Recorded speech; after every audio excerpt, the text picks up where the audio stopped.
Today in the HY3 Cast, we're going to be covering Game 4, Oklahoma City versus Indiana, and how the Thunder made their comeback. Let's get right into it here. So the game started off here.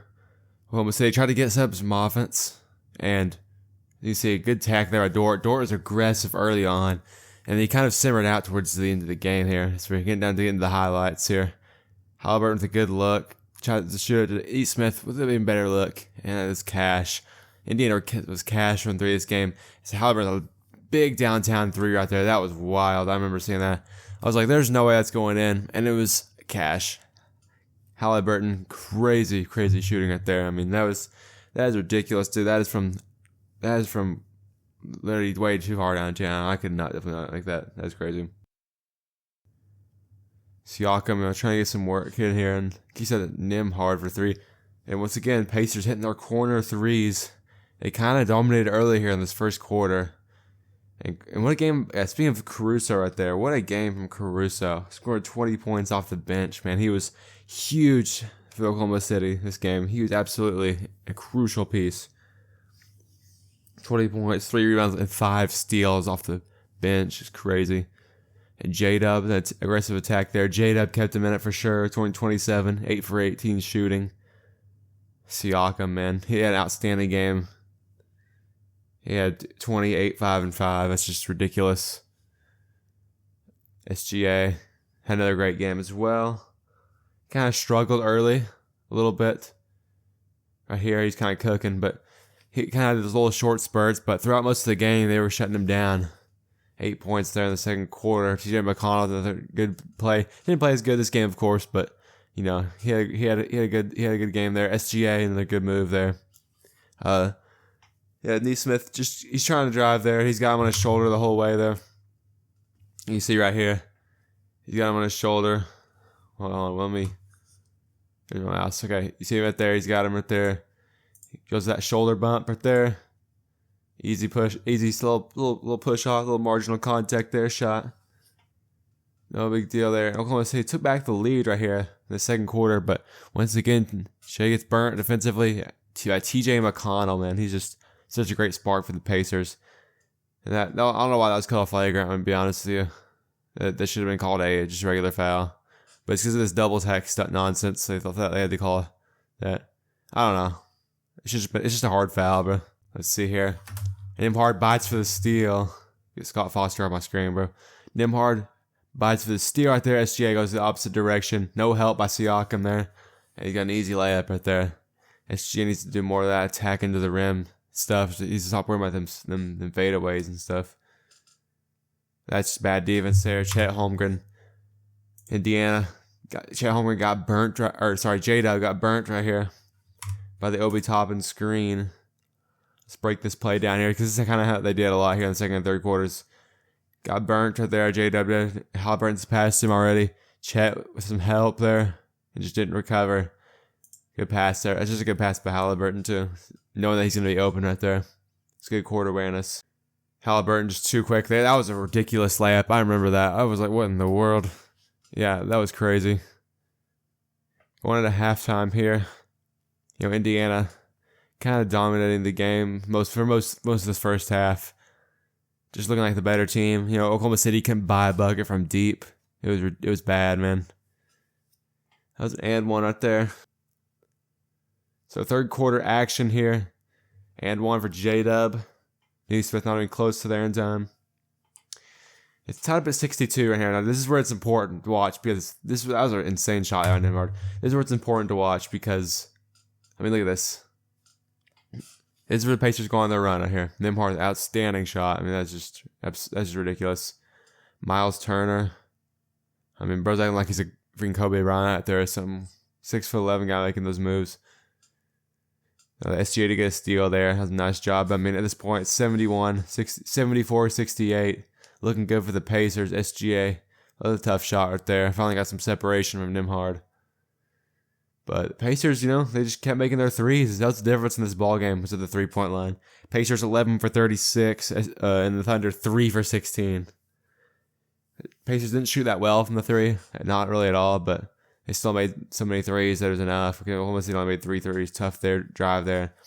At this point, I was thinking, yeah, I mean, like 84-6, 76. I think, yeah, the Pacers are going to win and go up 3-1 right here. Especially with this dunk right there, and that was just really deflating for the Thunder. 86-66, 86-76. They got a 10-point lead heading into the fourth quarter here. 87-78. Just what a draw shot by J-Dub, man. He shoots those cross body fades. It's just ridiculous. Fourth quarter action, Caruso. What a shot there, man. That is, if he misses that, bro, Indiana could go up by 10 again up there. But what a shot. Fade away. Swish. That was absolutely ridiculous, man. On Neesmith, too. What an absolute clutch shot from the veteran right there. Kenrich Williams made a bad pass. Kenrich Williams came in this lineup. They came in and made the comeback. This is the lineup that they had in right here. SGA, Cason Wallace, Alex Caruso, Kenrich Williams, and Chet Holmgren. Now, they, especially Kenrich Williams, those guys had some huge minutes. Kenrich Williams had some really huge minutes for Oklahoma City this game. Only 11 minutes, but he had 4 points, 3 rebounds, and 1 assist. And then, Chet Holmgren and Alex Caruso both had 14 plus minus, which was ridiculous. SGA had a 0. At one point, SGA had a minus 14 plus minus, and that was like the worst of anybody in the whole game, which is absolutely crazy, dude. SGA was just not locked in. His legacy kind of on the line almost this game, because he was getting absolutely outplayed by Nembhard defensively. Nembhard's looking like the Finals MVP or something. And the fourth quarter happened. As you can see, I mean, there's a turnover there, bad pass by Kenrich. That Obi dunk was crazy. 7-point lead here for the Pacers. 7-point lead here for the Pacers. Just another fast break points. Indiana's just so good at getting out in transition. The Pacers for a reason. Chet Holmgren, man. 14 points, 15 rebounds, just out hustling everybody in the fourth quarter. And what a gutsy performance by him too, man. Rolled his ankle twice, got kicked in the shin hard. He kept on fighting, man. He got blown past right there because Halliburton too quick for him. But as you can see, Oklahoma City's made their comeback already. I mean, look at that. It's 89, 86, 89 non-stuff. Just what a fight from this team, man. Making 3 3-pointers and they're still able to get the win. Just absolute resiliency with this team. Good stuff there, Halliburton. Look at that ball screen action there with J-Dub, and that's just outstanding. Good steal by Hartenstein on Miles Turner, and from there it was wraps. And now we're switching to this coverage. This is the last 6 minutes of the game. I'm going to be reacting to this live. I've already seen it, but I'm going to break down everything right here for you guys, for those guys who really care about basketball. So, they're looking for a ball screen for SGA right here. Neesmith denies the ball screen. SGA goes 1-1 right there, drives in, good pass to Hartenstein, got stripped, but he stuck with it, is able to score, at 95-93, good hustle there from Hartenstein. SGA with the right decision there. A little fortunate there for the Thunder, but, sometimes you got to get fortunate in basketball. Nembhard looking to attack the mismatch, wasn't able to get it, they sling around, looking for their shots, and then, I was just getting open, man. Oklahoma City, they were getting kind of fatigued. Halliburton with not a good shot right there. He made a layup there good earlier, but that's his offhand right there. Just not a good shot there. Oklahoma City with the stop. Kind of trying to push it in transition. Not really, though. And J-Dub was more of the point guard this game than SGA was, which is absolutely crazy. J-Dub with another great attack right there. SGA. And this is what I said. I said this off camera, but I don't think I said it on the video, but I said they need to run this action with SGA setting the ball screen. They finally went to it here in the fourth quarter. Mark Daignault was some great coaching right there, man. He was getting out-coached for most of the game, but his last few minutes, he out-coached Rick Carlisle. Set SGA with that ball screen right there. His man can't help on that drive. He's got to stay with SGA, so that gives you a one-on-one with a screen. Now, it wasn't much of a screen. It wasn't much of a screen, really, at all, but it doesn't have to be. It just gotta be. He's got to respect it enough. He's on his back feet right now. It gives a chance for J.A. to blow by him right there, and boom! Look at that right there. Easy layup. Good play call there from Mark Daignault. So the Pacers do here. Kick it out, J-Dub. What a great close out, J-Dub there on Neesmith. So they go with a 2-man action right here, and Halliburton looks for another layup. He gets it that time. Great attack there. I'm not sure what Halliburton's doing right there. He's just fired up, man. Love to see it. Love to see that in playoff basketball. But you do need to get out of the way, bro. I mean, come on. Nobody's trying to watch you do that. So J-Dub, once again, the point guard here. He's looking for some separation on Neesmith. And absolutely just cooks him. He misses. However, Pacers couldn't block out there. SGA gets in. Easy layup there. Just too strong there for Nembhard. And they get up an offensive rebound right there when they shouldn't have. And 97 all here. 4.5 minutes to go. Pacers looking for two-man action with Turner and Halliburton. It's been working. Kind of just letting Halliburton ISO right here. And Chet Holmgren getting the stop, but he did foul him. So we got Pacers up by 2. I want you guys to watch Chet here coming up. Nembhard ISOs him a couple times. Or Nembhard ISOs him, and so did Halliburton. SGA with a turnover right there. Just, he thought he had the split. He tried to split it there. He got tripped up. And it's looking good for the Pacers right there. Threw off his back, but going a little too fast for their own good here. So they get a switch here eventually. Oh, okay, Halliburton's attacking. Oh, SGA had some really good defense right here. Look at this defense by SGA. Tips it too. Of course, went right to the Pacers. That's some great on-ball defense by SGA though. Everybody clowns on him. Just clamped up Halliburton right there. And of course, they call a foul, loose ball foul. I don't know how many loose ball fouls were on rebounds, both teams. This officiating crew, man, needs to fix that. Scott Foster, Tony Brothers, man, calling way too many fouls. 71 free throw shot in this game, by the way. That is 40 too many at the most. That's absolutely absurd, man. So Pacers knock these down here. And they're up by 4. 3:52 to go. It's looking good for Indiana right now. So let's see what the Thunder go with here. They go with J-Dub. And here comes SGA setting the screen for him, just like I said earlier. Remember that. That's crazy, dude. I actually freaking call what an NBA coach would do. So he actually sets a good screen right there. Now, J-Dub's gotten options. He's got Caruso in the corner, but he's got to attack more. Or he's got Dort in a skip pass. Chet's under the basket. Obi Toppin's kind of covering him, so he's probably going to attack right here. Let's see. Yep, he's got the switch. They're going to try to get SGA a bucket here with Neesmith on him. He's a little bit slower. And he fouled him. And a lot of people don't like that call, but he reached in, and SGA went up. He slapped his arm. It's smart. Why? I don't know why. Why is he reaching in? Tell me this. Why is he reaching in with 3 minutes left and they're up by 4? Why is he reaching in on somebody who knows that he's trying to get to the free throw line? Just not playing smart. You can say SGA is a merchant all you want to, bro. Why is he reaching in? Quit fouling. All right. Halliburton is just a great attack there. I mean, it's one of their Pacers ghost screens. They're really good at those. Blows by SGA right there. And Halliburton, man. Halliburton was looking unstoppable right now. Like this, he was absolutely cooping, dude. It was crazy. Just an insane fourth quarter clutch by Halliburton until the last 3 minutes. And then he choked, which is crazy because he's usually insane in the fourth. He was looking like it again. So got another switch. SGA on Neesmith. They like this matchup here. Kicked out to J-Dub. Back to SGA. That 3-pointer right there, man, with 2 on the shot clock. That was bad ball movement by the Thunder that possession.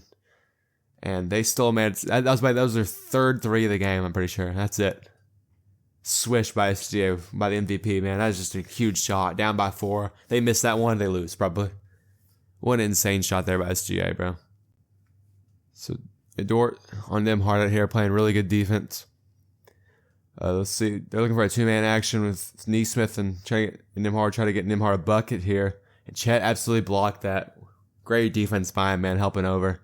Nembhard could kick that out to Siakam there, but he decided to go for the layup there. It's just a good look, but Chet standing right there, 7'1". So Thunder have a chance to go up here. And this is the lineup they were going with. And what another huge shot by SGA. So first of all, lineup they're going with was that starting 5, except for Alex Caruso in third instead of Casey Wallace or Hartenstein. I think this is the best 5 the Thunder have right here. They don't need to start Caruso. They need to stay with I think they should stay with the 2 big for the starting. Unless Casey Wallace starts playing better, he'd not have a great game last night. But so SGA is looking for the 1-on-1. He's got it. He's past him. He's looking for his signature step back, shoulder bump. He gets it. And the problem is, the reason SGA took some extra steps here is because Neesmith flopped. See how he flopped down like that? You don't think SGA can shove down a guy who's heavier than him with one arm? Come on, guys. You guys need to go out to science class. Now that's why he stumbled. And I mean, you can call that a travel, but they're not going to call it in the NBA files with 2 minutes left. Does anybody want to see a travel called that when it's that close with 2 minutes left? I mean, really? Do you really want to see that? And I've seen way worse travels not called in regular season games. So by that logic, everything should be a travel in the NBA. So I want to hear you guys say when LeBron James travels and stuff. I don't want to hear you guys say it's not a travel. Okay. So SGA, absolutely insanely clutch shot there. Good no call because that's why they didn't call it a travel either because freaking Neesmith flopped. So they should have called a flop and a travel both. That's what they should have called, huh? And you can't call 2 fouls at once. It's the first lead since 55-53 in the second quarter. That's crazy. Pacers looking right here. Yeah, they're eventually going to get one of those switches. I'm telling you. Oh, but I forgot about this, yeah. Lou Dort is all defensive first team for a reason, man. I mean, it's just hard to explain. Now, that was a hard foul there by Myles Turner. That was ridiculous. So, he's all defensive first team for a reason, man. It's just insane. And you guys complain about how many fouls were called, but the Pacers, they can't guard the Thunder without fouling, especially when they're tired. And the Pacers got tired out here in the fourth quarter. I mean, look at all of them. Siakam hunched over Myles Turner, Neesmith. Now they're getting ready to block out, but still, I mean, you're not that low and blocking out somebody that much shorter than you. They're tired. They're gassed. And that helps the Thunder to advantage. Thunder are gassed too, but they had more on the line this game. So the Pacers couldn't help but foul towards the end of the game. Look for a switch right there. They don't get it.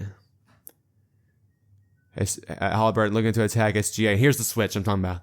Chet Holmgren, man, playing some outstanding defense on Halliburton. Now, it looks like he's getting cooked. But he's able to stay close enough to him with those long arms and 7'1" frame to contest the shot just barely good enough. And Halliburton airballs it. And the ball just goes off on Siakam's arms there. Not a good look there for Halliburton.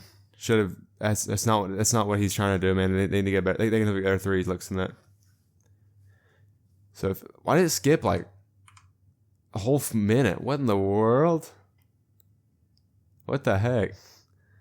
So anyway, we got Dub attacking him. We got the switch. SGA on Neesmith, and look at this shot, man. Absolutely crazy. But guess what? He fouled him again. Neesmith got burnt defensively right here. Look at this. Right there, he cooked him. And so he fouled him. You think SGA is going to airball a freaking mid-range, bro? Wide open. Come on now. Fouled him with 0.3 in the shot clock. He fouled out of the game as well. Just a stupid decision out there, man. If he makes it, he makes it. You're down by 4 with 40 seconds. You guys can get a 3 up. You can see it right here.